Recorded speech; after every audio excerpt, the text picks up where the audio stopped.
வல்லமை தாராயோ என்பது எனக்கு தரப்பட்டு இருக்கக்கூடிய தலைப்பு. நான் அண்ணன் மதுக்கூர் ஐயா அவர்களிடத்தில் சொன்னேன், பேச போகின்ற கூட்டங்களை காட்டிலும் மிக லாபகரமான கூட்டம் எது தெரியுமா? பிரமாதமா யாராவது பேசினாங்கன்னா அதை கேட்கக்கூடிய வாய்ப்பு கிடைக்கின்றவர்கள் தான் பாக்கியசாலிகள், பேசுகின்றவர்களை விட. இன்றைக்கு நான் மிக ஆழமாக என்னுடைய மனம் அசைக்கப்பட்ட ஒரு வினாடியை சொல்லுகிறேன். அண்ணன் அவர்கள் 45-50 நிமிடங்கள் பேசினார்கள். எப்பொழுதும் நான் என் பேச்சின் தொடக்கத்தில் சொல்லுவேன், யாருடைய உதடுகளில் ஒளிந்து கொண்டிருக்கக்கூடிய சொல் நம்முடைய வாழ்க்கையை மாற்றும் என்று நமக்கு தெரியாது. அது எந்த புத்தகத்திற்குள் ஒளிந்து கொண்டிருக்கிறது என்று கூட நமக்கு தெரியாது. எவ்வளவு சீக்கிரமாக அந்த சொல் வந்து சேர்கிறதோ நம்முடைய வாழ்க்கையில் அவ்வளவு சீக்கிரமாக மாற்றம் நிகழும். இங்கே எல்லோரும் காத்திருப்பதே அந்த சொல்லை தேடித்தான். ஏதேனும் ஒரு சொல் கிடைத்து விடாதா என்று. நான் தமிழ் படித்தவள், படிக்கின்றவள்.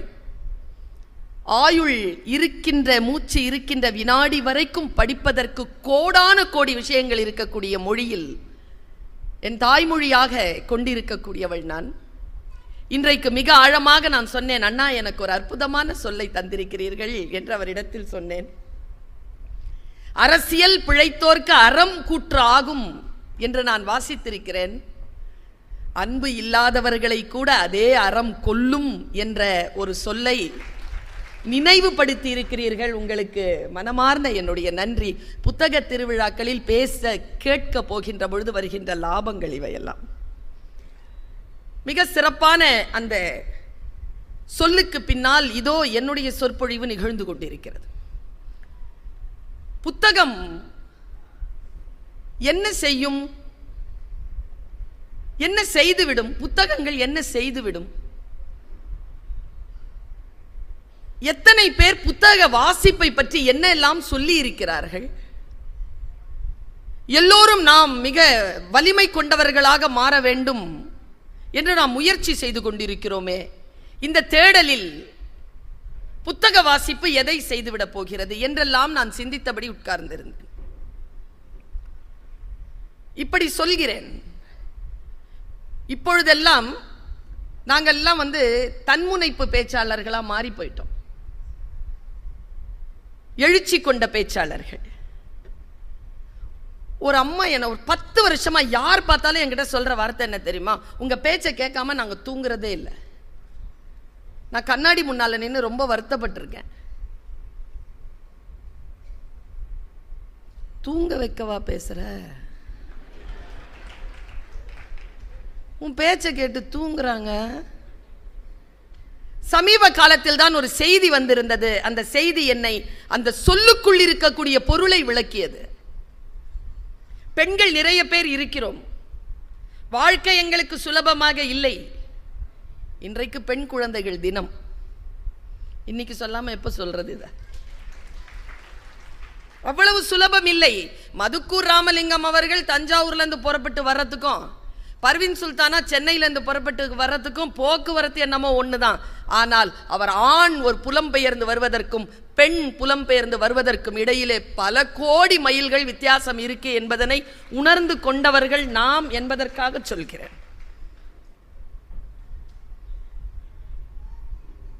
பெண்கள் இருக்கிறோம் இல்லையா? இந்த உலகம் நம்மை சிரமப்படுத்துகிறது. நம்மை புரிந்து கொள்வதே இல்லை. வாழ்க்கையில் நம்மை நசுக்குகிறது, நம்மை போட்டு அடிக்கிறது. துன்பத்திலே துவண்டு போய் படுக்கையில் விழுகின்ற பொழுது உன்னால் எதுவும் செய்ய முடியாது, இவ்வளவுதான் உன் வாழ்க்கை என்று மனம் நொந்து கிடக்கின்ற பொழுது தூக்கம் வர மறுக்கிறது. உடனே தொலைபேசி எடுத்து எதையேனும் பார்க்கிறார்கள். நான் வருகிறேன், நான் சொல்லுகிறேன், உலகம் அழகானது, நாளை விடியும், உனக்காகத்தான் சூரியன் வரப்போகிறது, எழுந்திரு, உன் ஒளி வந்தது, நாளைக்கு பிரகாசிக்கலாம் என்று நீ நம்பிக்கை விதைகளை விதைக்கின்ற பொழுது என் மனம் அமைதியாக, நான் உறங்கப் போகிறேன். அப்படி என்றால் நான் உறங்க வைக்கும் பேச்சாளர் கூடத்தான். வல்லமை என்பது எது? ஒரு புத்தகம் என்ன செய்துவிடும்? ஒரு சிந்தனை என்ன செய்துவிடும்? ஒரு சொல் என்ன செய்துவிடும்? சார்லி சாப்ளின் ஒரு வார்த்தை சொல்றார், ஒவ்வொரு படமும் நான் நடிக்க ஒப்புக்கொள்ளும் பொழுது வரும் முன் பணத்தில் முதல் $100 நான் புத்தகம் வாங்குகிறேன். இது சார்லி சாப்ளின். ஒரு குழந்தைக்கு நீங்கள் வாங்கி தரும் ஆக சிறந்த பரிசு புத்தகம்தான் வின்சென்ட் சர்ச்சில். பயங்கரமான போராட்ட ஆயுதங்கள் எது என்று கேட்ட பொழுது புத்தகங்கள் தான் என்றார் மார்ட்டின் லூதர் கிங். தூக்கிலிடப்படுவதற்கு முன்பு வரை வாசித்துக் கொண்டே இருந்தவர் பகத்சிங். நான் இன்னும் வாசிக்காத நல்ல புத்தகம் ஒன்றை வாங்கி வந்து என்னை சந்திப்பவனே என் தலை சிறந்த நண்பன் ஆப்ரஹாம் லிங்கன். 1000 புத்தகங்களை வாசித்தவன் ஒருவன் இருந்தால் காட்டுங்கள், அவனே என் வழிகாட்டி என்கிறான் ஜூலியஸ் சீசர். சொன்னாரே இப்பொழுது, உலக வரைபடத்தில் உள்ள மூலை முடுக்குகளுக்கெல்லாம் போக விரும்புகிறாயா? ஒரு நூலகத்திற்குள் செல். போதும் என்று நொந்து போய் புது வாழ்க்கையை யாரேனும் தேடிக்கொண்டிருக்கிறீர்களா? ஒரு புதிய புத்தகத்தை வாங்கி வாசிக்க தொடங்கு. இங்கர்சால். சில புத்தகங்களை சுவைப்போம், சிலவற்றை அப்படியே விழுங்குவோம், சில புத்தகங்களை மென்று ஜீரணிப்போம் என்கிறான் பிரான்சிஸ் பேக்கன்.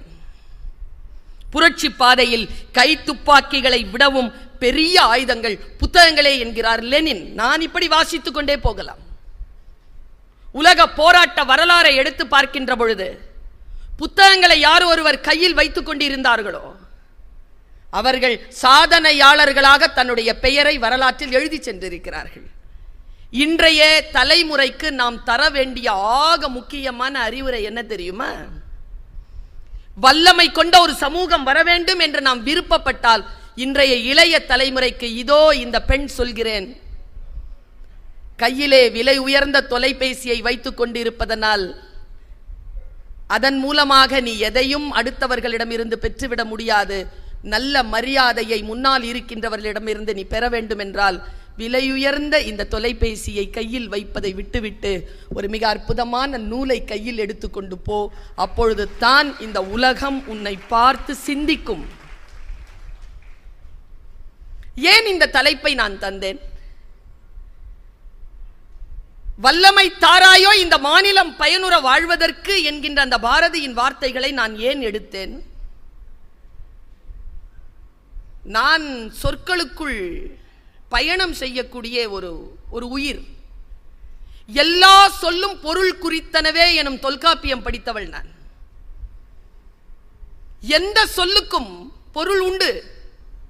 யாராவது நம்ம கிட்ட வந்து நான் தெரியாமத்தான் கேட்கிறேன்னா தெரிஞ்சு கேட்கிறாங்கன்னு அர்த்தம். அந்த சொல்லுக்குள் ஒரு பொருள் உண்டு.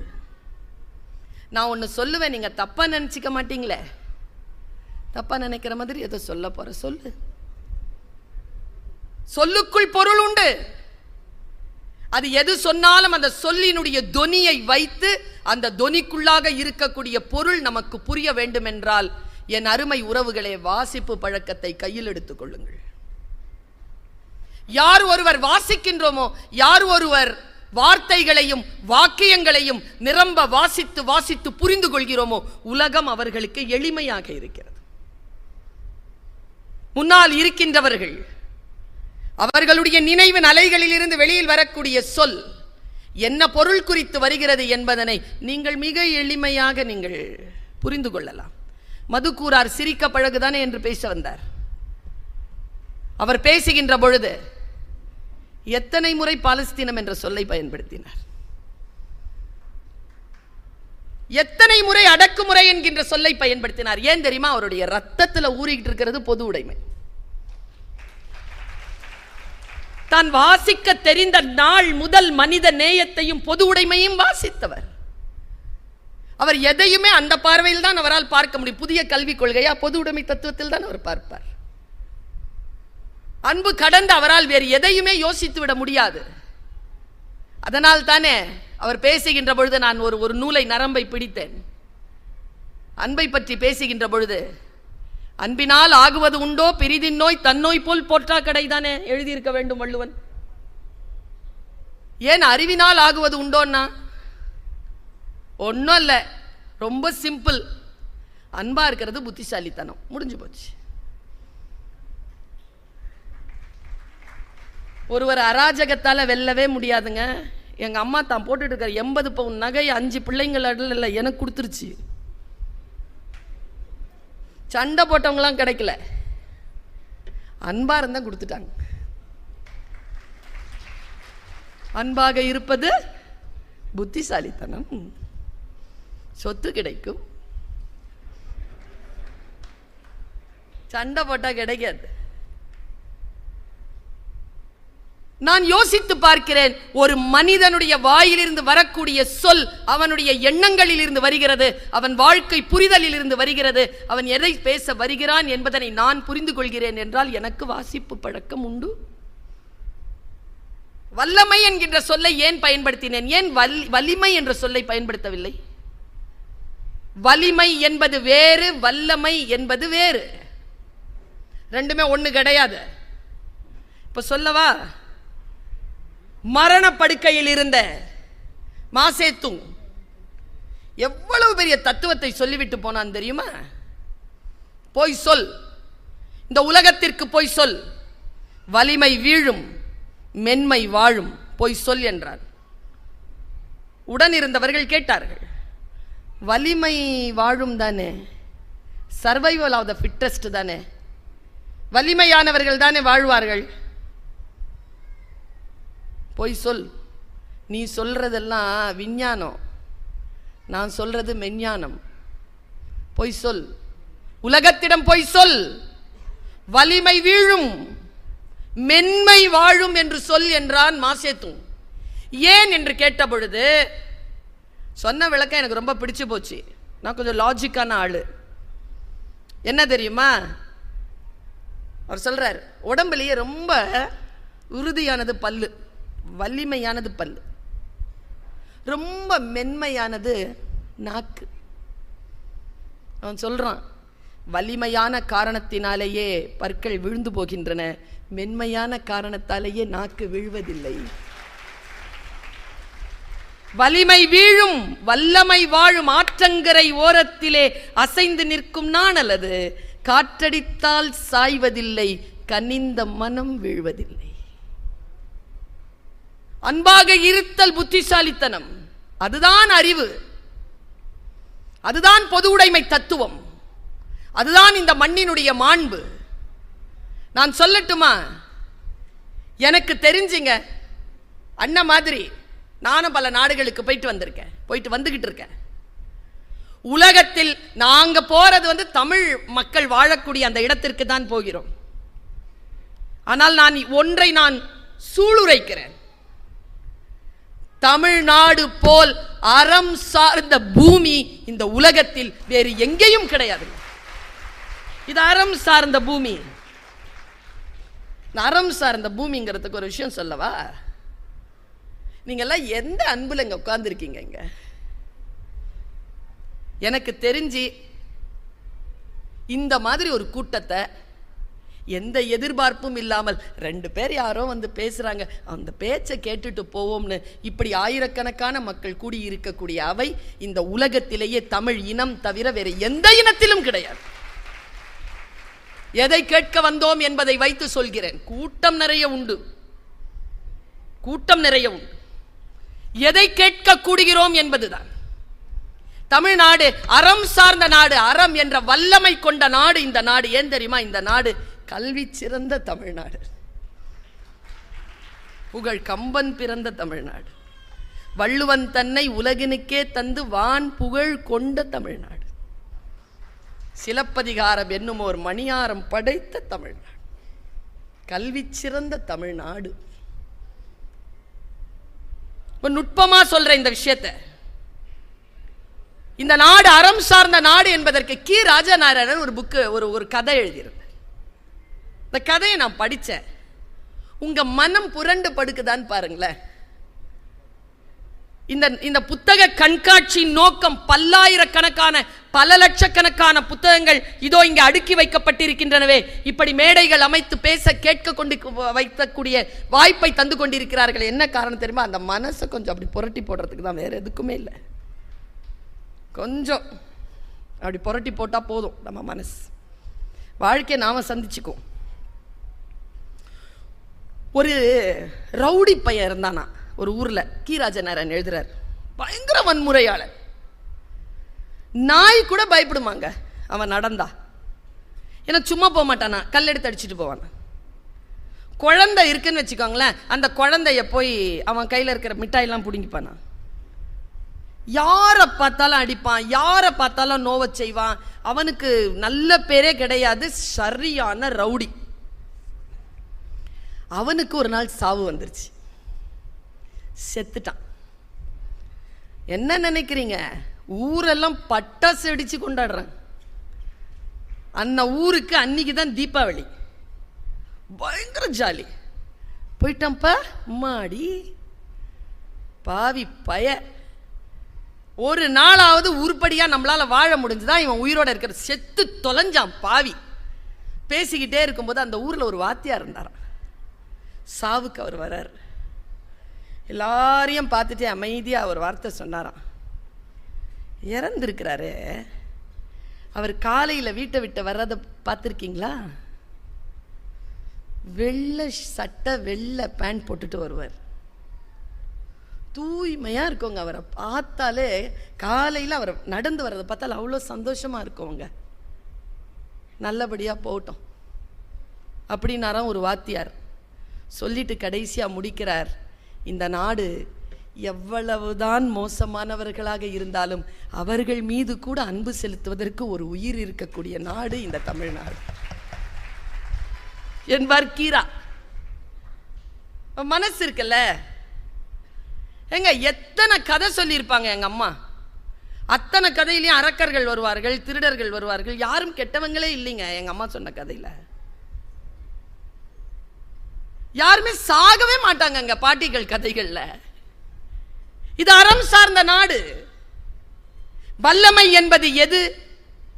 நம்முடைய வாழ்க்கையில் நாம் அறம் சார்ந்து வாழ்கிறோமா, அதிலே உறுதியாக இருக்கிறோமா, அதுதான் நம்முடைய வாழ்க்கையில் நாம் இந்த உலகத்தில் கற்றுக் கொடுக்கக்கூடிய, நம்முடைய வாழ்க்கையை அடுத்தவர்களுக்கு தரக்கூடிய மிகப்பெரிய தரவாக நம் ஒவ்வொருவருடைய தமிழர்களுடைய வாழ்க்கை இருக்கிறது. நான் இப்படி சொல்றேன். இன்னைக்கு பெண் குழந்தை தினம்னு சொன்னேன்ல, நம்ம ஆட்களுக்கு உண்மையாவே நான் சொல்றேங்க, அண்ணா அதை ஒத்துக்குவாருன்னு நினைக்கிறேன். நீங்க சொல்றீங்க,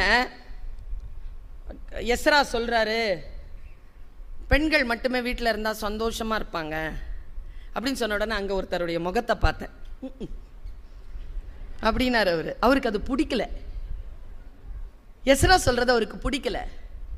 நான் ஒரு விஷயம் சொல்லவா, பெண்களை பற்றிய ஒரு பார்வை, பெண்களுக்கு என்று இருக்கக்கூடிய சட்டம் ஏன் பெண்களுக்கு அவ்வளவு ஆதரவாக இருக்கிறது, அறம் சார்ந்த வாழ்க்கை ஏன் பெண்களுக்கு அதிகமாக சொல்லப்பட்டிருக்கிறது, பெண்களை ஏன் அவ்வளவு உயர்வாக எல்லா விஷயங்களும் மதிக்கின்றன அப்படிங்கிறதுக்கான உயிர் நாடி நமக்கு புரியறதே இல்லை. நான் இப்படி சொல்றேன், உங்களுக்கு புரியுதான்னு பாருங்க. இப்ப மேடையில் 4 பேர் உட்காந்துருக்காங்களா ஐயாவோட சேர்ந்து. இப்போ நான் அங்கே உட்காந்துருந்தேன்னா இந்த 4 பேரும் ஒரு 45 வயதை கடந்தவங்களா?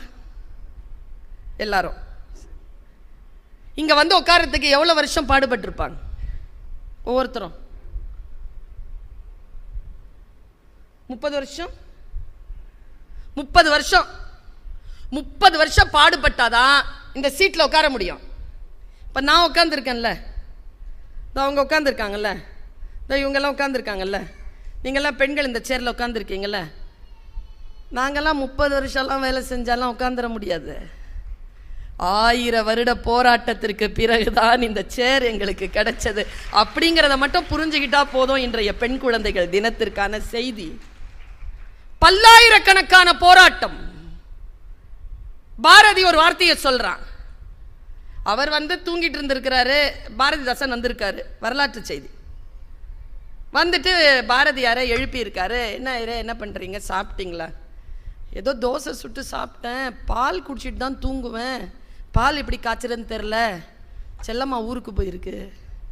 அப்படியா, சரி நீங்கள் காய்ச்சுங்க, நான் உட்கார்றேன்னு என்னென்னமோ முயற்சி பண்ணி பார்க்குறாரு, பால் காய்ச்ச தெரில பாரதிக்கு. உடனே ஐயரே நீங்கள் போய் மேலே படுத்துக்கோங்க, நான் பால் காய்ச்சி கொண்டு வரேன்னு நம்ம தலைவர் பாரதிதாசன், அவருக்கும் காய்ச்ச தெரில. முடியல ஐயரே நான் கிளம்புறேன் போயிட்டார். காலையில் வந்து பார்க்கும்போது அந்த சமையல் அறையில் புகை மூட்டம் இருக்கக்கூடிய, ரொம்ப புகை அப்படியே இருக்கு, படிஞ்சு இருக்கு. நம்ம பாரதி சூப்பர், கடைசி வரைக்கும் தோல்வியை ஒப்புக்கல. பாலை எப்படியோ காய்ச்சிட்டார், காய்ச்சி குடிச்சிட்டார். குடிச்ச டம்ளர் இருக்குல்ல, அதுக்கு கீழே ஒரு சின்ன பேப்பர் இருக்கு. பேப்பரை எடுத்து பாரதிதாசன் படிக்கிறார். பாரதியார் தூங்கிட்டு இருக்கிறார். பாரதிதாசன் இதை பதிவு பண்றார், எடுத்து படிக்கிறார். ராத்திரி எல்லாம் பாடுபட்டு பாலை காய்ச்சி குடிச்சிட்ட உடனே பாரதி எழுதின பாட்டு தான் பெண்மை வாழ்க என்று கூத்திடுவோமடா. நீங்கெல்லாம் எவ்வளவு எழுதணும்னு சொல்லிட்டு கொஞ்சம் வீட்டுக்கு போய் யோசிங்க. வல்லமை என்பது என்ன? உறுதியுடன் இருப்பது. காலையில ஒரு அட்வர்டைஸ்மெண்ட்டுங்க, ஒரு அட்வர்டைஸ்மெண்ட் இப்படி சொல்லுது. ஒரு கம்பி, வீடு கட்டுற கம்பி, இது வளைந்து கொடுக்கும், கீழே வலிமையுடன். அப்பா, நம்ம செய்தி இதுதானே. வளைந்து கொடுப்போம், ஆனால் உடைந்து போக மாட்டோம். வலிமையுடன் இருக்கின்ற இருப்பிலேயே வளைந்து கொடுக்கக்கூடியவர்கள் யார் இருக்கிறார்களோ அவர்கள் வல்லமை படைத்தவர்களாக இருக்கிறார்கள். தன்னிலை தாழாமல் இருப்பது, தோல்வியை ஒப்புக்கொள்ளாமல் இருப்பது. நான் தோற்கவே இல்லையே, பாஞ்சாலி சொன்னாலா இல்லையா? கடைசியா 2 வரம் கேளு அப்படின்ன உடனே என் கணவன்மார்களையும் இந்த நாட்டையும் விடுதலை செய் என்று திருதராஷனிடம் கேட்ட பாஞ்சாலி இடத்தில் திருதராஷன் கேட்டான், உன்னுடைய விடுதலையை நீ கேட்கவே இல்லையம்மா. அப்ப பாஞ்சாலி சொன்னாலே, நான் அடிமையே இல்லைன்னு, அப்புறம் இப்படிடா நீ எனக்கு வந்த விடுதலை கொடுப்ப? இது வல்லமை. எனக்கு ரொம்ப பிடிக்குங்க கண்ணகிய. கண்ணகியிடம் நான் பார்த்தது அந்த வல்லமை. எல்லாரும் சொல்லுவாங்க, அவ போய் தேராமன்னா செப்புவது உடையேன்னு அவ சூப்பரா பேசினா, அதனாலதான். புற வாழ்க்கையில் கண்ணகி ஜெயித்தது வேறு. எனக்கு தெரிஞ்சு கண்ணகி மாதிரி அக வாழ்க்கையில் ஜெயிச்சவ வேற கிடையாது. கேவலன் மாதிரி ஒரு புருஷன், சாரி கோவலன் மாதிரி ஒரு புருஷன். 12 வருஷங்க கூட இல்ல, எங்கேயோ போயிட்டு வந்திருக்கான், யாருக்கோ புள்ள பெத்துட்டு வந்திருக்காங்க. 24 வயசுல உட்காந்துருக்காங்க அந்த பிள்ளை. வான உடனே டக்குன்னு வந்துடுறா கிளம்பி. முதல்ல சிலம்புல கொன்முன்னா, இல்ல கண்ணகி உன்னோட வாழத்தான் வந்து, சரி வா போலான்னு. அவனுக்கு புரியவே இல்லைங்க. நான் சொல்றது பெண்களுக்கு புரிய வேண்டும், ஆண்களுக்கும் புரிய வேண்டும். இது மனசுல போட்டு கொடாஞ்சிக்கிட்டே இருக்கு கோவலனுக்கு. 12 வருஷம் கழிச்சு வந்தோம், திட்டல, அடிக்கல, அழல, சண்டை போடல, வானுடனே வந்துட்டா. இது என்ன? இது இந்த பெண்மையின் ரகசியம் என்ன? புரியவே இல்லைங்க அவனுக்கு. நீ எனக்கு தெரிஞ்சு கோவலன் செத்த இடம் அதான்.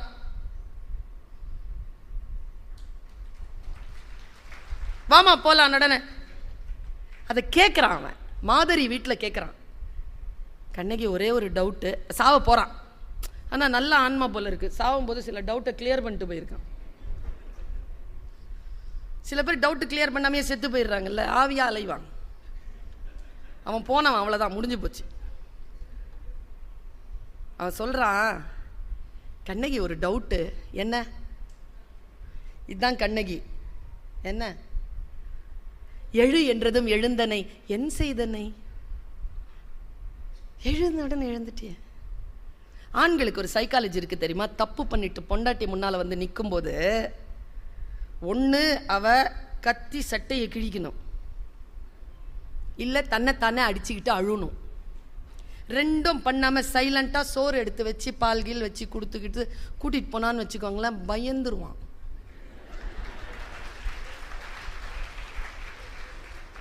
இந்த பயத்தில் தான் வரான் கோவலன். என்ன ஒன்றுமே சொல்ல மாட்டேங்கிறாளே, வாய் திறந்து ஒண்ணுமே சொல்ல மாட்டேன். அவன் வந்த உடனே சலம் புனர் கொள்கை சலதியோட ஆடி குலநெறி வான்பொருள் குன்றந்தொலைத்த இளம்பாடி எனக்கு நாணத்தரம்னு சிலம்புல கொன்முன்னா. காசிலாம் வராது, அந்த சிலம்புக்கு எடுத்துட்டு போனா. இப்படி இவ்வளோ உறுதி அவளுக்கு. அவ கேட்குறாங்க, எழு என்றதும் எழுந்தனை கண்ணகி என் செய்தனை கேட்டடை எங்க அம்மா சொன்னா. அதான் கண்ணகி, அதான் நீங்க, அதான் நான். உள்ள இருக்குது, வெளிப்படுறது இல்லை. வெளிப்படணுங்கிறதுனால தான் இந்த மேடை. ஒரு நாள் இப்படி பேசிட்டு இருக்கிறேன் விருத்தாச்சலத்தில். ஒரு ஐயா முன்னால உட்காந்து பேசுறாரு லயன்ஸ் கிளப்ல. என் பேரை கூட தான் சொல்றேனே. அப்பா நல்ல வேலை நான் என் ஒய்ஃபை கூப்பிட்டு வரல. அண்ணே சத்தியண்ணே. உடனே என் கேக்குதுங்க, அவ்வளவு சத்தமா சொல்றாரு. இங்கதான் உட்காந்துருக்காரு. ஏங்க அப்படி சொல்றீங்க? நீங்க வேற 3 மாசத்துக்கு முன்னால இந்த அம்மா எங்கேயோ பேச வந்துச்சுன்னு கூப்பிட்டு வந்துட்டு வீட்டில் போய் ஒரே அட்டகாசம், ஒரே ஆட்டம். அந்த அம்மாவை நான் மறுபடியும் சாந்தப்படுத்தி ஒழுக்கப்படுத்துறதுக்கே 3 மாசம் ஆயிடுச்சு. மறுபடியும் எது கூப்பிட்டு வர்றது? இப்படி சொன்னாருங்க அவரு. நான் இப்போ ஒரு விஷயம் சொல்ல போறேன் பாருங்க. கண்ணகி சொன்னா எழு என்றதும் எழுந்தனை என் செய்தனை. உடனே எங்க ஐயா அப்துல் காதர் ஐயா வாழற இடம், நம்ம கவிக்கு அப்துல் ரஹ்மான் வாழ்ந்த இடம் வாணியம்பாடி. செருப்புக்கு ரொம்ப ஃபேமஸ். அது ஒட்டு மொத்தமாக வாணியம்பாடியில் இருக்கக்கூடிய எல்லா ஒட்டுமொத்தமான செருப்பையும் ஒன்றா சேர்த்து ஒத்த செருப்பாக மாற்றி ஓங்கி அடித்தா எப்படி இருக்கும்? அப்படி ஒரு பதிலுங்க. சைலண்டாங்க, டோன் சூப்பர். அப்படி பேசணுங்கிற நமக்கு தெரியலையே. ஆண்களுக்கு சண்டை போட தெரியாது தெரியுமா? சத்தியமா தெரியாதுங்க. அப்பதான் ஆரம்பிச்சிருக்கோம் சண்டை. இப்ப கடைசியா நீ என்னதான் சண்டை சண்டையே ஆரம்பிக்கல, வெயிட் பண்ணு. எழு என்றதும் எழுந்தனை கண்ணகி என் செய்தனை. அம்மா சொல்லுச்சிங்க, போற்றா ஒழுக்கம் புரிந்தீர்.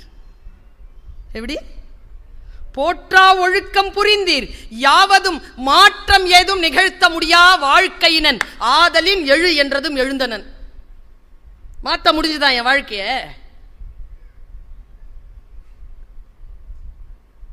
கேடு கெட்ட வாழ்க்கை நீ வாழ்ந்துட்ட. உன் வாழ்க்கை என்னால மாற்ற முடிஞ்சுதா? என் வாழ்க்கை உன்னோட இருக்குதே, எனக்கு வேற சாய்ஸ் இல்லையே. அதான் வந்தேன். இது சொன்னா பாருங்க, அங்க விதிர்த்து போனதுதான் அவன் விதி. நான் ஒரு விஷயம் சொல்றேன், எங்க வீட்டில் போய் யோசிங்க. அதை நான் சொல்லி இருக்கிறேன். கோவலனை கொன்றது கோவலனின் தீ ஒழுக்கம் கிடையாது, கண்ணகியின் நேர்மை. இதுதான் வல்லமையான சொல். எப்பொழுதும் நாம் யாருடைய வாழ்க்கையை எப்படி பார்க்கிறோம், நம்முடைய வாழ்க்கையை நாம் எப்படி செலுத்திக் கொள்கிறோம் என்பது. இன்னொரு ஒரு நுட்பமான ஒரு விஷயம் சொல்றேன். வல்லமை என்பதற்கான வல்லமை தாராயோங்கிறான் பாரதி. நம் அத்துணை பேருக்கும் மனதிலே நாம் நமக்கு நாமே எழுச்சி கொள்ளக்கூடிய ஒரு வார்த்தையை நான் இப்ப போடுறேன். ஆனா என்ன துக்கம் தெரியுமா? தனி மனிதன் எழுச்சி கொண்டுதான் இருக்கிறான், மனிதம் தான் தாழ்ந்து கொண்டே இருக்கிறது. ரெண்டுமே சேர்ந்து எழ வேண்டும் என்பதற்காக சொல்கிறேன். இந்த நம்முடைய வீட்டுக்குள்ளேயே வரவே கூடாதுன்னு ஒரு பிராணியை நாம நேர்ந்து விட்டுருக்கோம். கெட்ட கெட்ட வார்த்தையில திட்டிக்கிட்டே இருப்போம். அது வீட்டுக்குள்ளேயே வந்துடக்கூடாதுன்னு பழமொழியே இருக்குது. என்ன மிருகம் அது? உங்க வீட்டுக்கு வந்துச்சா? உங்க குடும்பத்தை கெடுத்துச்சா? எப்பவாவது வந்திருக்கா? ஏன் சொல்றோம்? எனக்கு பல நாட்களா டவுட்டுங்க. அது ஒரு மதம் சொல்லுகிறது பாம்ப சாத்தான்னு, அப்படிதானே சார்? ஒரு மதம் சொல்லுது பாம்ப சாமின்னு, சரிதானே மேடம்? இது ரெண்டுமே பாம்புக்கு தெரியுமா? அது சாத்தானா சாமியான்னு தெரியாம பாவங்க. தத்துவத்தை தான் நாம் புரிந்து கொள்ள வேண்டும், அவ்வளவுதான். ஆம பூந்த வீடும் எனக்கு ரொம்ப கவலை பாய். நம்ம வீட்டு பொண்ணு பேரா இருக்குது, அது எந்த வீட்டுக்குள்ள போய் கெடுத்துச்சு? எல்லாத்துக்கும் தான் மொழியை மாத்துறீங்கல்ல, அந்த பொண்ணு பேரையும் தான் மாத்துறது. ஆமீனா பூந்த வீடும் சரி வராது, ஆமீனா பூந்த வீடும் சரி. அதாங்க, அதை வேற மாத்தி சொல்லுங்க. ஏன் ஆமீனா ஆமீனான்னு சொல்றீங்க? அமீனா அதுவும் அதே தான். ரெண்டு கூப்பிட்டு பாருங்களேன். நம்ம வீட்டு பிள்ளை பேரை கூப்பிடுற மாதிரி இல்லை. எனக்கு இருக்குது. நான் சொன்னேன், என்னத்துக்காக இப்படி சொல்றாங்க அது தெரியும் எனக்கு. அமீனா அப்படிங்கிறது வந்து இந்த என்க்ரோச்மெண்ட்ல இருக்கக்கூடியவங்களை வெளியில தூக்கி போடுறதுக்கு கோர்ட் ஆர்டர்லேருந்து வரும். வைத்தறிச்சல் பட்டோம்னா வீடு உட்படாது அப்படின்னு சொல்கிற அந்த வார்த்தையெல்லாம் எனக்கு தெரியும். ஆனால் இந்த ஆமை மேட்ரு தெரில. நான் இப்போ உங்களுக்கு ஒரு சின்ன திரை மட்டும் விளக்குறேன். ஒன்னே ஒன்று, தந்தை பெரியார் ஒரு வார்த்தை சொல்றார், உன் சரித்திரத்தை விட உன் முன்னோனின் அறிவை விட உயர்ந்தது உன் புத்தி, அதை சிந்தி. இப்படி சொல்ற ஒரு தமிழ் மரபு நம் மரபு. அப்பன் தோண்டிய கிணறு என்பதற்காக உப்பு தண்ணீரை குடிக்க முடியாது. இப்படி சொல்லுகின்ற ஒரு மரபு இந்த உலகத்தில் வேறு எங்கே இருக்கிறது பாருங்க. புதிய சிந்தனைகளை வரவேற்கிற ஒரு விஷயம். நான் இப்போ சொல்றேன், யாருமே இனிமேல் ஆமையை திட்டவே மாட்டீங்க. 4 பாயிண்ட் சொல்றேன் ஆமையை பத்தி. நான் ஹாங்காங் போயிருந்த போது அங்கே பக்கத்தில் மக்காவ் அப்படின்னு ஒரு இடம் இருக்கு, சீனா. என்கிட்ட ஷங்காய் விசா இருந்தது. அங்கே போனோன்னே 3 நாள் டைம் இருந்தது. போயிட்டு வந்தேன். ரொம்ப பியூட்டிஃபுல்லான ஒரு இடம். அதுக்குள்ள கிராமங்களுக்கு போகும்பொழுது கிராம வாசல்ல நம்ம அகல் விளக்கு வைக்கிற மாதிரி ஆமையை வச்சிருக்கிறானுங்க சீனக்காரன். அவனுங்களுக்கு ஆமைனா சாமி, நமக்கு தான் ஆமைனா தரித்திரம். உண்மையே ஆமை தரித்திரம் கிடையாதுங்க, எதுவுமே தரித்திரம் கிடையாதுங்க. நான் சொல்லட்டுமா, தரித்திரமே ஒரு மேட்ரு கிடையாதுங்க. பெரிய விஷயம் என்னன்னா தரித்திர புத்தி. இது இல்லாம பார்த்துக்கலாம். தரித்திரம் தானா போயிடும். கஞ்சி குடிப்பதற்கு இல்லார், அதற்கு காரணம் அறியும் திறனிலார். காரணம் தெரிஞ்சிருச்சுன்னா கஞ்சி வந்துடும். இவ்வளவுதான் மேட்டர். இதை புரிஞ்சுக்கிட்டீங்கன்னா நீங்களே பவர்ஃபுல்லா வெளியேறுவீங்க. அரங்கத்தை விட்டு வெளியேறுகின்ற ரொம்ப பவர்ஃபுல்லா வெளியேறுவீங்க. ஆமையை பத்தி 4 விஷயம் சொல்றேன். நம்பர் 1, நீங்க வேணா போய் எக்ஸ்ப்ளோர் பண்ணி பாருங்க, அறிவியல் பூர்வமா நீங்க தேடி பாருங்க. இந்த உலகத்திலேயே வாழக்கூடிய அத்தனை ஜீவராசிகளிலும் அதிக வாழ்நாட்கள் வாழக்கூடிய ஒரே ஜீவராசி ஆமை. Maximum 800ங்க, minimum 300ங்க. 800னா எத்தனை தலைமுறை சார் பார்க்கும்? 16 தலைமுறையை பார்க்குமா?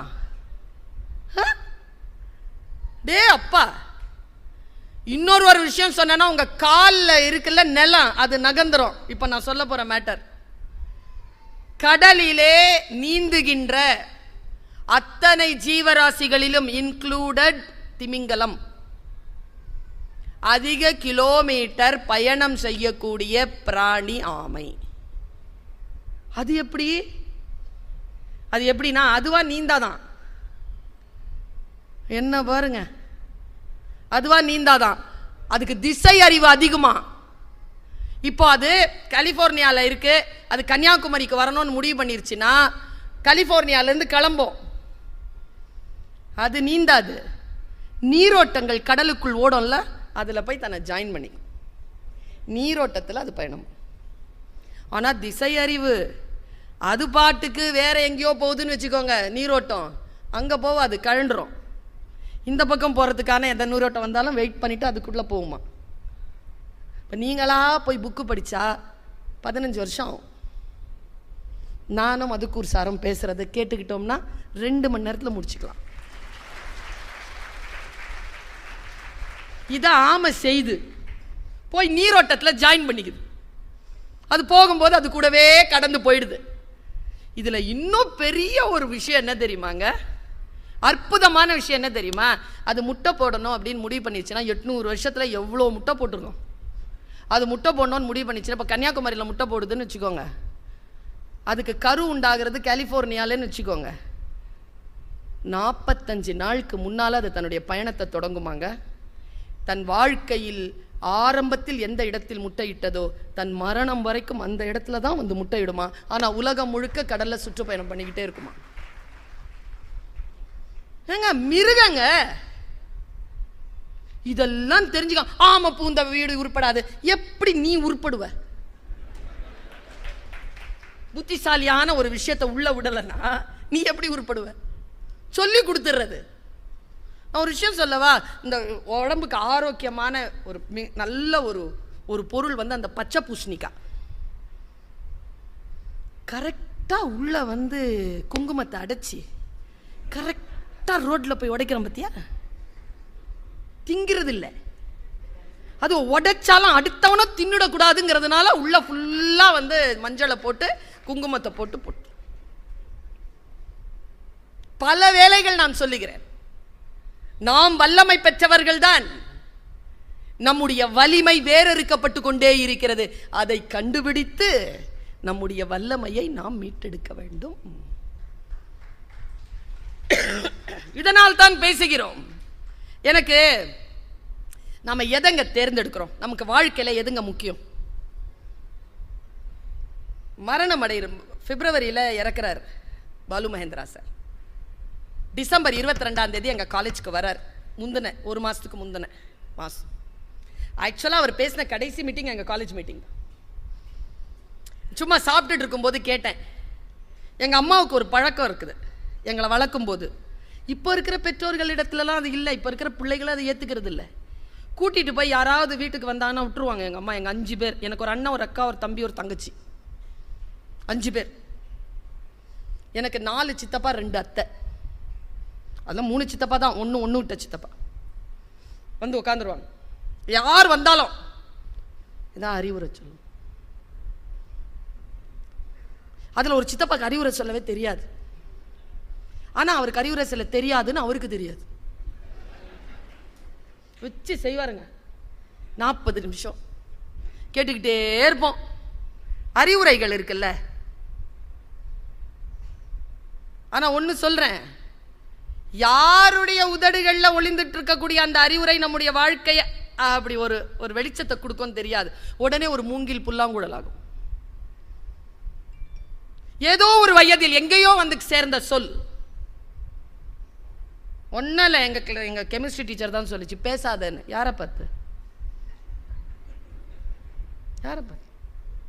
நான் இப்படி என்ன கேட்டுக்கிறேன்னா, யாரை பார்த்து?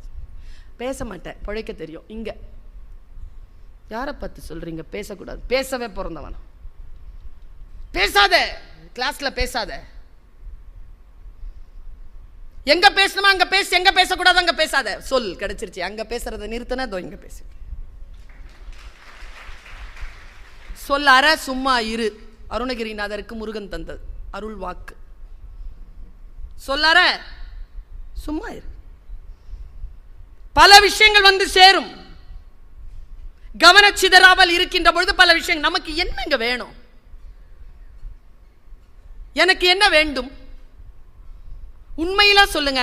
ஒவ்வொரு உயிரும் எதற்கு தவிக்கிறது? இங்க உட்கார்ந்து இருக்கிறோமே, நம்ம எல்லாருக்குமே எதுக்கு தவிக்குது? எல்லாருக்குமே ஏதோ ஒன்று தவிக்குது உள்ள.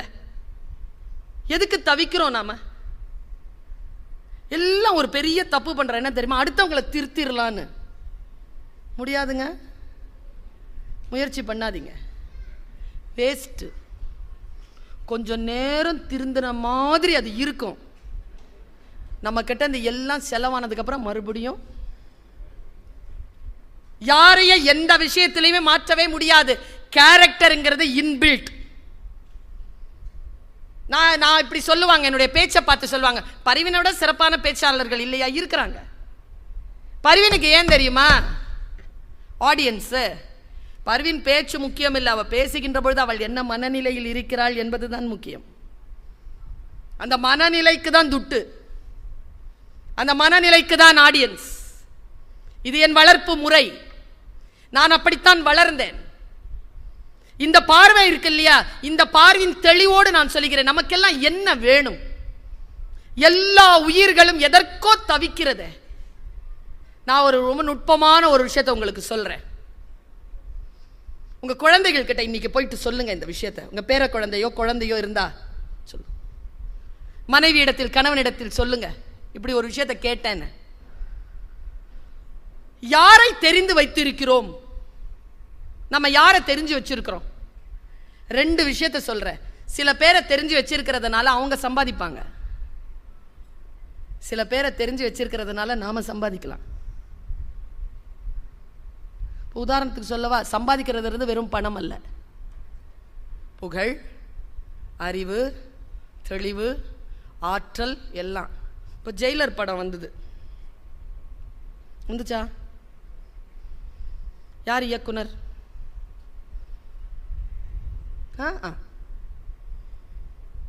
புத்தக கண்காட்சிங்கிறதுனால அமுக்கி வாசிக்கிறாங்க. படிக்கிற இடம்ல. இப்போ இஸ்ரோல சந்திராயன் 3 விட்டாங்கல்ல, அந்த குழுக்கு இயக்குனர் யார்?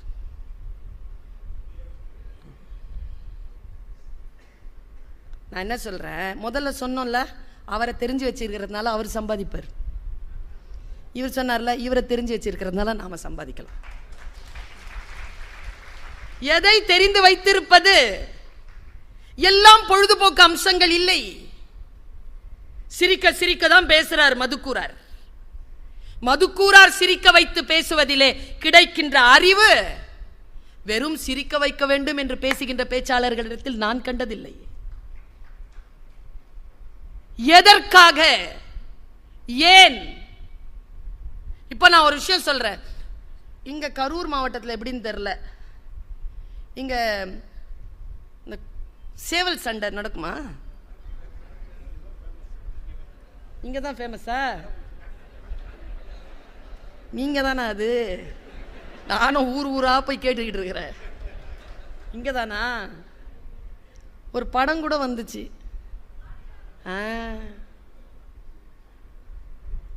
நான் இன்னொரு விஷயம் சொல்ல போறேன். உங்க மனசுல இருந்து இது விலகவே விலகாது. இப்ப நான் சொல்ல போற விஷயம், நான் ஒரு காலேஜில் வேலை செய்கிறேன். அந்த காலேஜ் 1955 கட்டப்பட்டது. முதல் கல்லெடுத்து வச்சவர் ஜவஹர்லால் நேரு. ஜஸ்டிஸ் பஷீர் அகமது சயீத் என்கின்ற ஒரு மனிதர் நியூ காலேஜ் அப்படின்னு ஒரு காலேஜ் ஆரம்பிக்கும் போது, இன்றைக்கு பெண் குழந்தை தினம்ன்றதுனால இந்த செய்தியும் சொல்லிடுறேன். இந்த போர்ட் மீட்டிங்கில் அவர் சொல்றார், மியாசி கீழே நியூ காலேஜ் வருது. 1951 நான் பேசுறது.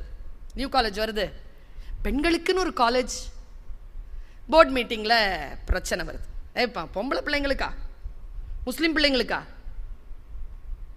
அதெல்லாம் அப்புறம் பார்த்துக்கலாம். உடனே எந்திரிக்கிறார் ஜஸ்டிஸ் பஷீர் அகமது சயீத்.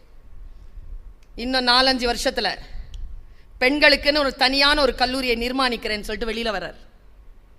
5 வருஷத்துல தேனாம்பேட்டையில் ஒரு நிலம் வாங்கி 100 பெண் குழந்தைகளை வச்சு 5 நட்சத்திர தகுதி படைத்த ஒரு கல்லூரியை ஒரு குடிசையிலிருந்து தொடங்குறார். அபுல் கலாம் ஆசாத், ஜவஹர்லால் நேரு எல்லாம் கூட்டிட்டு வந்து கல்லெடுத்து வைக்கிறார். அந்த காலேஜில் இன்னைக்கு சேர்மனா இருக்கிறவர் மூசா ரஸா. அவர் ஜம்மு அண்ட் காஷ்மீருக்கு சீஃப் செக்ரட்டரியா இருந்தவர். இப்ப எங்க காலேஜுக்கு சேர்மனா இருக்காரு. புகழ்பெற்ற ஒரு கல்லூரியில் இணை பேராசிரியராக பணியாற்றுகிறேன் நான் கடந்த 23 ஆண்டுகளாக. இதுவரைக்கும் நான் இப்படிலாம் சொன்னதில்லை. சூளுரைத்து வந்த அந்த கல்லூரியிலிருந்து இன்றைக்கு என் வாழ்வாதாரத்திற்கான மரியாதையான ஒரு வாழ்க்கை நான் வாழ்வதற்கான ஒரு வாய்ப்பை அந்த கல்லூரி தந்திருப்பதனால் நன்றி அறிதலோடு இதை சொல்றேன். அவர் ஒரு புக் எழுதுறாருங்க, அதுல இந்த செய்தி வருது. அவர் ஜம்மு அண்ட் காஷ்மீருக்கு சீஃப் செக்ரட்டரியா போகும்போது அங்க நடந்த ஒரு விஷயத்தை சொல்றார், மரபு சார்ந்த ஒரு விஷயத்தை சொல்றார். இங்க எப்படி சேவல் சண்டையோ அப்படி வடநாட்டுல குருவி சண்டை நடக்குமாங்க. குருவி சண்டை. குருவினா என்ன? குருவினா பட்டுக்குருவி. ரொம்ப பட்டு மாதிரி இருக்குமா, சின்னதா இருக்குமா, கலர் கலரா இருக்குமா அதனுடைய கொண்டை. அவ்வளோ சீக்கிரமா அது பிரீட் ஆகாதான். பல லட்சம் ரூபாய் பெறுமதியான ஒரு காசு கொடுத்தாதான் அது கிடைக்குமா. நவாபுகள் வளர்ப்பாங்களா அதை. ஒரு சின்ன கட்டுரையில் அதை எழுதுறாரு. என் மனசு என்னமோ பண்ணிருச்சு. அதை நமக்கு என்ன வேண்டும் அப்படிங்கிற கேள்வி நான் கேட்டேன்ல, அதை நான் இப்ப சொல்லிட்டு போறேன். அந்த பட்டுக்குருவியை வச்சு என்ன பண்ணுவாங்கன்னா, ஒரு நாள் பௌர்ணமி இரவுல விருந்துக்கு கூப்பிடுவாராம் ஒரு நவாப். விருந்தினர்கள் யாருன்னா IAS IPS கவர்னர்கள், பெரிய பெரிய போலீஸ் ஆபீசர்ஸ், அவங்க தான்.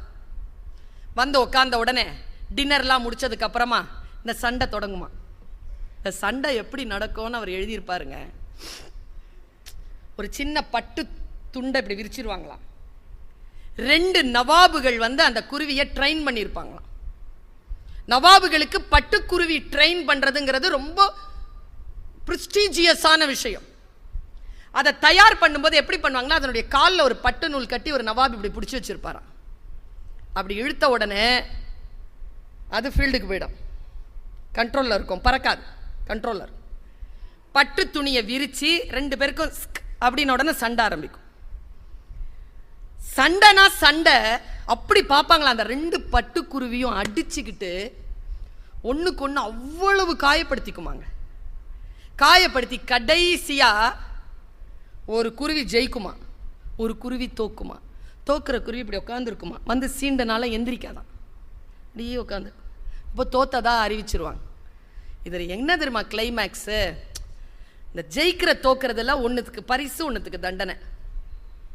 அதில் நவாபுகளுக்கு என்ன பரிசு, நவாபுகளுக்கு என்ன தண்டனைனா, எந்த பட்டுக்குருவியை தோத்துச்சோ அந்த நவாபு இனிமேல் பட்டுக்குருவி சண்டையில் கலந்துக்க கூடாது, போயிடணும்.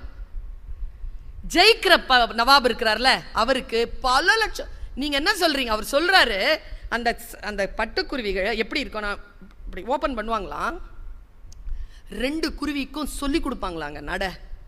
அப்படி நடக்குமாங்க, அது அப்படி நடந்து வருமா, அப்படி நின்றுட்டு யாராவது கை தட்டினாங்கன்னா அப்படி ஒரு பார்வை பார்க்குமா, கொண்டை அப்படி சிலிர்க்குமா, கைத்தட்ட ரிசீவ் பண்ணுறது, அதுக்கெல்லாம் காசு போடுவாங்களாம். அதோடைய சின்ன அசைவுக்கு கிரேஸ்ஃபுல்லாக அசைஞ்சதுன்னா காசு போடுவாங்க. நிறைய சம்பாதிக்குமா அந்த 2 பட்டுக்குருவியும். சண்டை முடிஞ்சு தோத்த குருவி இருக்குல்ல, அவங்க அந்த நவாபுக்கு அந்த தண்டனை. இந்த நவாபுக்கு நிறைய பரிசு பொருள், லட்சமாக பரிசு பொருள்.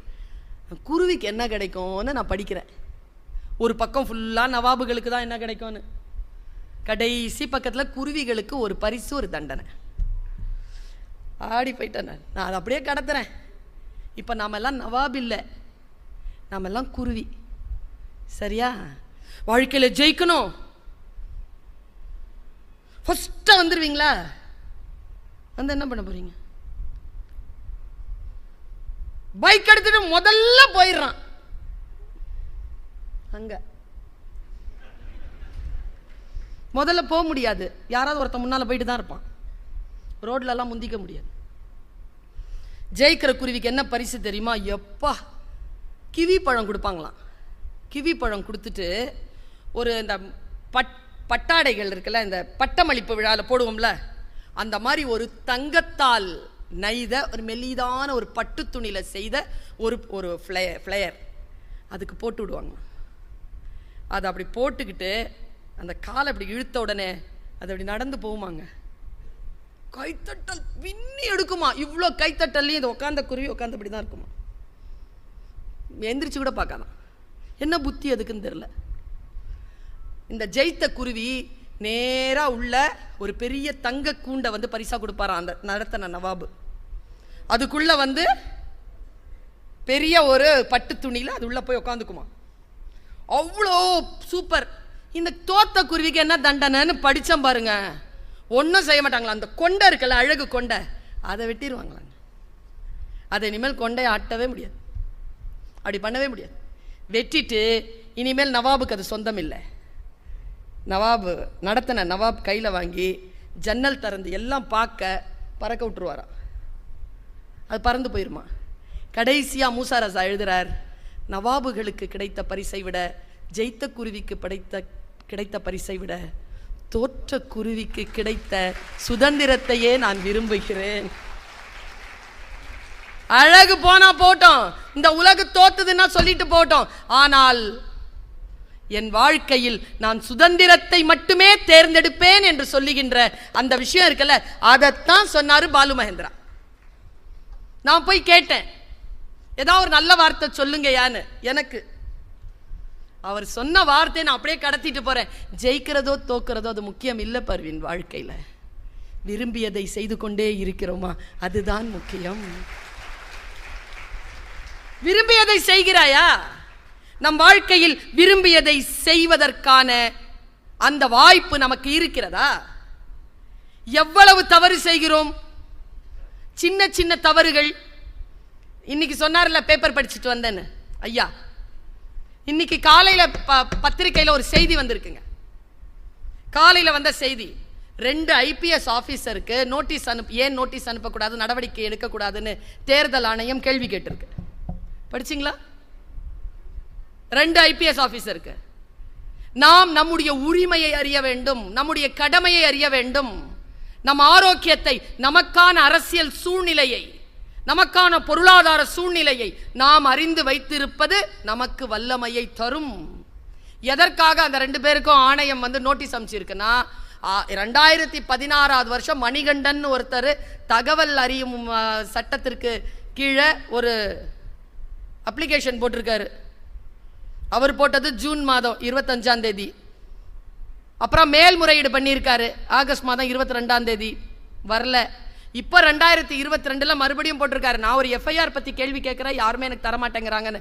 எண்ணூர் பகுதியில் அது தகவல் உரிமை ஆணையத்திற்கு வந்து உடனடியாக 2016 யார் ஐபிஎஸ் ஆஃபீஸர்ஸாக இருந்தாங்களோ அவங்க 2 பேரையும் கூப்பிட்டு உங்கள் 2 பேருக்கும் நாங்கள் ஏன் நோட்டீஸ் அனுப்பக்கூடாதுன்னு சொல்லிட்டு தகவல் ஆணையம் போட்டிருக்குங்க.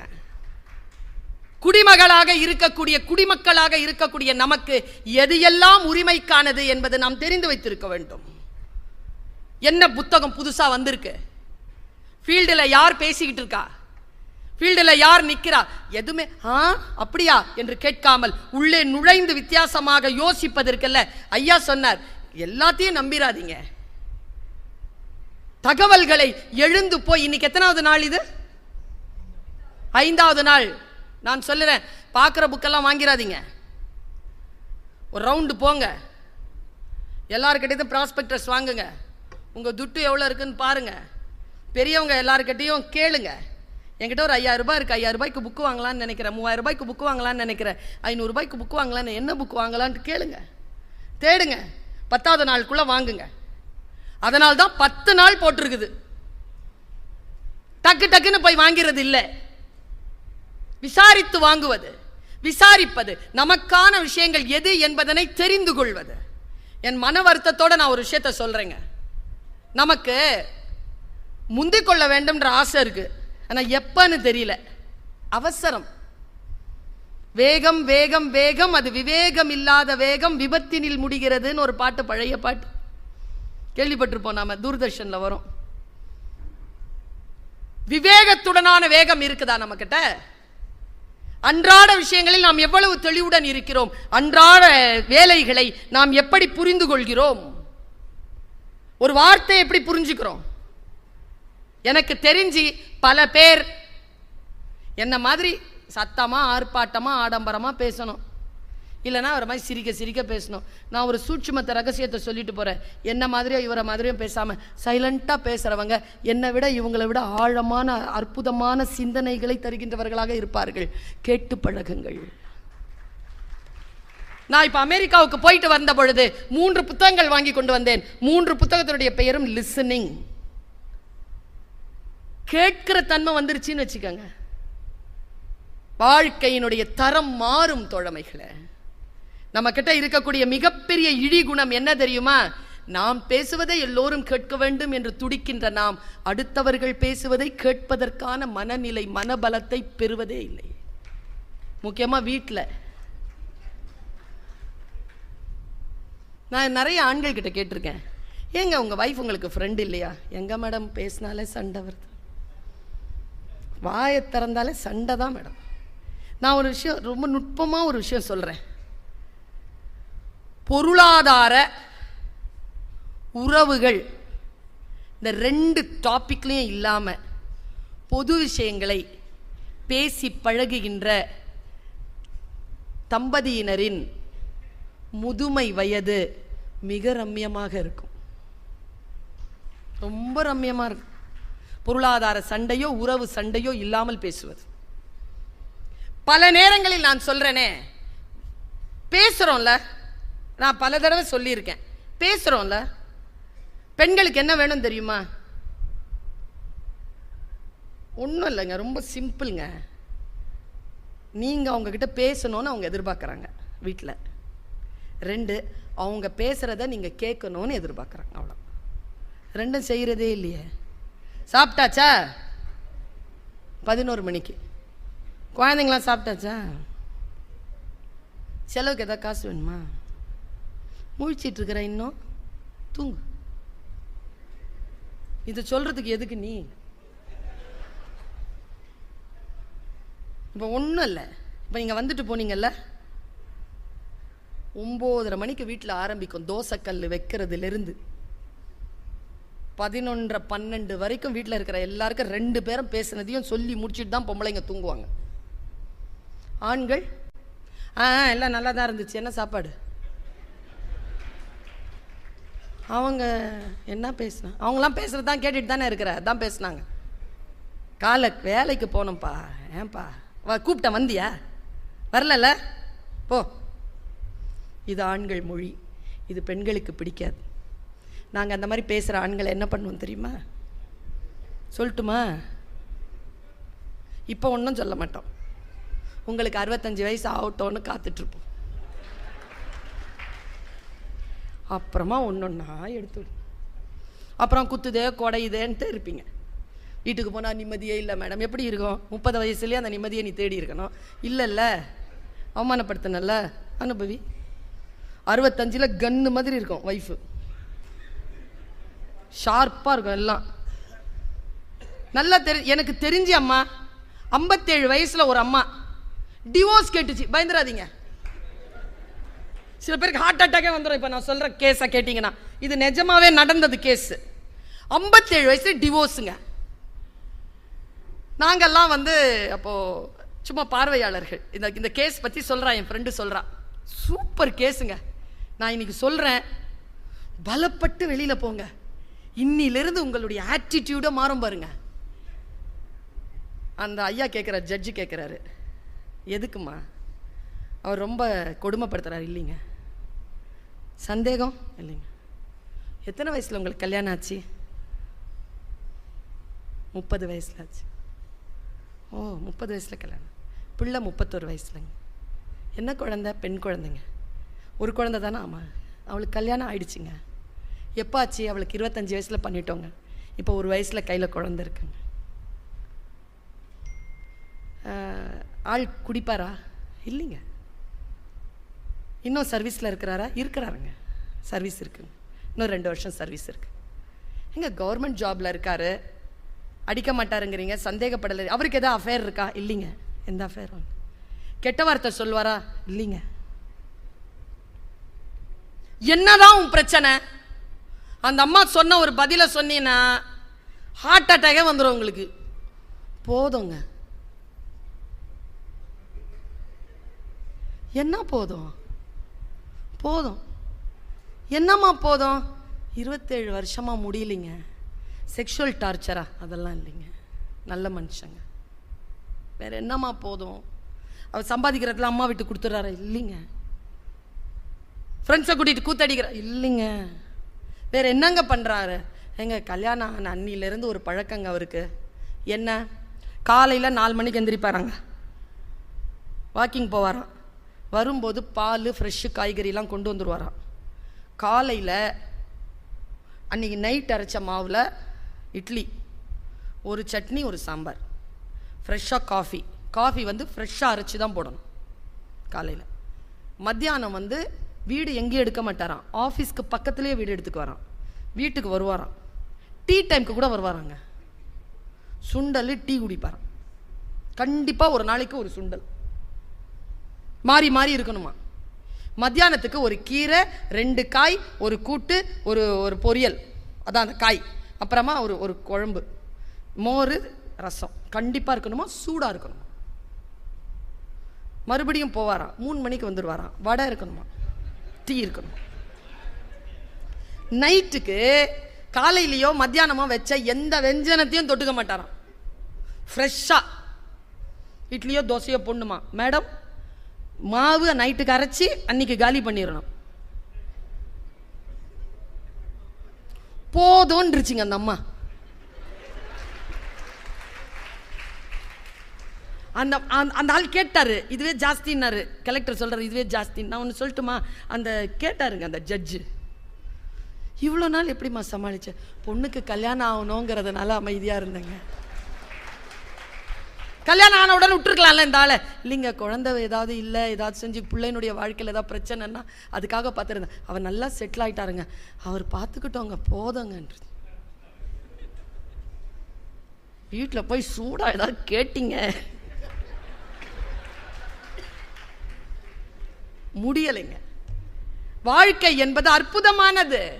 முன்னால் இருக்கின்ற மனிதர்களுக்கு நாம் தரக்கூடிய மிக முக்கியத்துவம் வல்லமை என்பது என்ன? ஒருவரை ஒருவர் இட்டு நிரப்பிக் கொள்ளுவது தானே. ஒருவரை ஒருவர் இட்டு நிரப்பிக் கொள்ளாத வாழ்க்கை ஒரு வாழ்க்கையா? விட்டு கொடுக்காத ஒரு வாழ்க்கை ஒரு வாழ்க்கையா? நான் இந்த வார்த்தையை மட்டும் சொல்லிட்டு போறேங்க.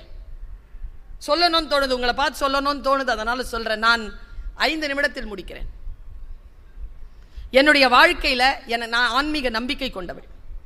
இறை நம்பிக்கை எனக்கு அதிகம். எது இருந்தாலும் என்னுடைய தாயார் எனக்கு சொன்ன வார்த்தைகளில் மிக முக்கியமானது இறை நம்பிக்கை.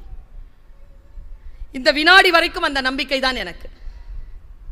தமிழ் பற்றும் இறை நம்பிக்கையும் என்னுடைய வாழ்க்கை முறை. மக்கா போயிருந்தேன் ஐயா. மக்கா போற வாய்ப்பு அதுவும் தமிழ் தான் கொடுத்தது. ஜித்தா தமிழ் சங்கத்தில் பேசுறதுக்கு கூப்பிட்டாங்க. அப்போ நான் உம்ரா பண்றேன். பேசிட்டு சனிக்கிழமை இரவு பேச்சு முடிச்சுட்டு ஞாயிற்றுக்கிழமை காலையில் என் தம்பி தான் என்னை கூட்டிட்டு போறான். நான் இதை சொல்றதுக்கு பின்னால ஒரு ரகசியம் இருக்கிறது.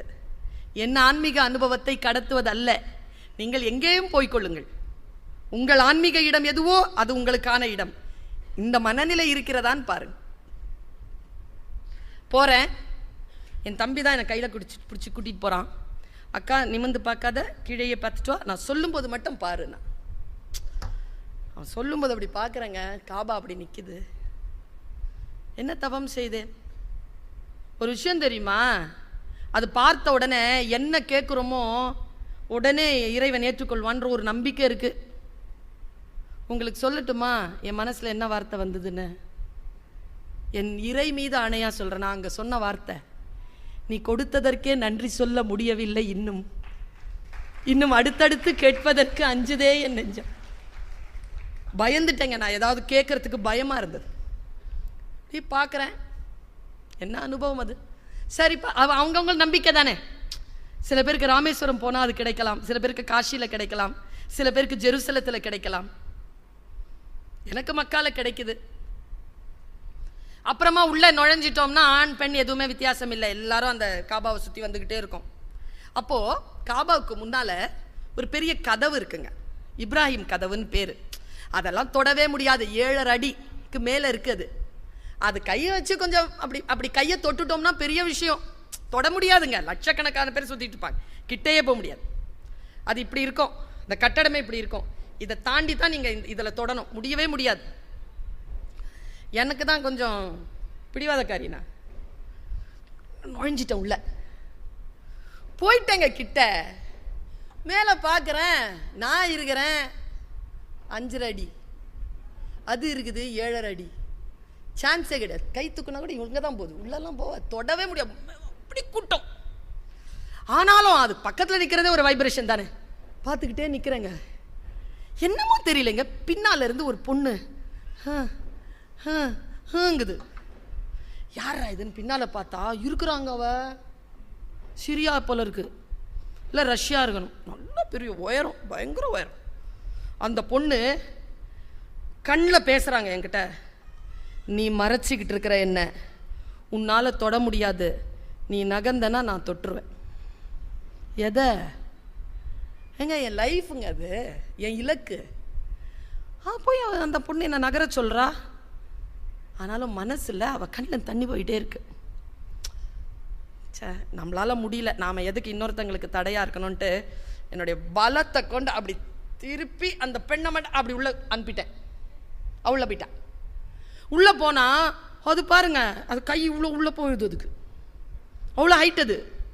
அதுவே 6 அடி 6.25 மேலே இருக்கிறான். அவள் கை இவ்வளோ பெருசு, அது தாராளமாக போயிடுச்சு. பார்த்துக்கிட்டே இருக்கிறாங்க. அவளை என்ன பார்த்தாளா, நாளை கொடுத்து வச்சவ போ, கண்ணிலேயே தான், எங்கே மொழி எங்கே தெரியும் அப்படின்னு நான் எனக்கு கண்ணில் தண்ணி போயிட்டு தான் இருக்கு. அவள் ஒரு வேலை செஞ்சாங்க அப்படின்னு அழுதா இறங்கிட்டு அப்படியே ஒன்றும் அப்படின்னால என்ன முன்னால் கொண்டு வந்துட்டான். மறுபடியும் என்ன செஞ்சான்னு தெரியல. என்னுடைய புர்கா இருக்குல்ல, நான் போட்டுருந்தேன், அதை அப்படி சுற்றி பிடிச்சாங்க கையில், ஹிப்பனை தூக்கிட்டாங்க. அப்படியே புடி, இப்போ புடி அப்படின்னா நான் அந்த இடத்துல இருக்கிறேன். அவ பிடிக்கிறா. அவ்வளோ காத்திரமான பெண். நான் கை தொட்டுட்டு போதுங்க என்ன விட்டுட்டேன். இங்கே கடவுளின் இடத்தில் சொன்னது என்ன தெரியுமா? நீ தொட வேண்டும் என்று நினைக்கிறாய், உன்னால் தொட முடியாத நிலையில் இருக்கின்ற பொழுது, யாரோ ஒருவர் தொடுவதற்காக காத்திருக்கின்ற பொழுது அவர்களுக்கு நீ விட்டு கொடுத்தால் நிச்சயமாக உன் தொட வேண்டிய இடத்திற்கு நீ வந்து சேர்வாய் என்று சொல்லக்கூடிய ஒரு ரகசியமான சொல் எப்படியோ வந்து சேர்கிறது. அகத்தியன் சார் இருக்கார்ல, இயக்குனர், எஃபில ஒரு போஸ்டிங் போட்டிருக்காரு. முடிஞ்சா அவருடைய போஸ்டிங் யாருக்கிட்டையாவது இருந்துச்சுன்னா பாருங்க. ஸ்ட்ரகிள் பண்ணிட்டு இருக்கிற நேரம், இங்க கடவுள் நம்பிக்கை இல்லாதவர்களும் இருந்து கொள்ளுங்கள். பிரபஞ்ச சக்தின்னு ஒன்று இருக்கு, பிசிக்ஸ்னு பேர் அதுக்கு, அதையாவது நம்புவோம்ல. ஸ்ட்ரகிள் பீரியட்ல எல்லா இயக்குனர்கிட்ட கதை கொடுத்த டைம், சின்ன பையன் அப்பா இறந்து போன செய்தி வருது, எல்லாருக்கிட்டையும் காசு வாங்கிட்டு போயிட்டு வந்துட்டார். 16வது நாள் காரியத்துக்கு போறதுக்கு காசு இல்லை.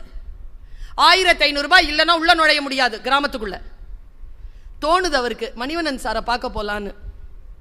மணிவண்ணன் சார் கிட்ட கதை கொடுத்துருக்கார். மணிவண்ணன் சார் யாருன்னு தெரியும்னு நினைக்கிறேன், இறந்துட்டார் அவர். நல்ல கலைஞர், நல்ல இயக்குனர், புத்திசாலி, பொது உடைமை கருத்துக்களில் நம்பிக்கை கொண்டவர். போனவர் கதவார் தான் திறக்கிறார். போறேன் உள்ள, நான் உள்ள போறேன், வாப்பான்னார். ஐயா அப்பா இறந்துட்டாரியா, ரொம்ப வருத்தமா இருக்குமா, ஆழ்ந்த இரங்கல். ஒரு 1500 ரூபாய் காசு வேணும், சும்மா தர வேண்டாம், உங்க கையில நான் ஒரு கதை கொடுத்துருக்கிறேன், அதை நீங்களே வச்சுக்கோங்க, எனக்கு வேண்டாம்.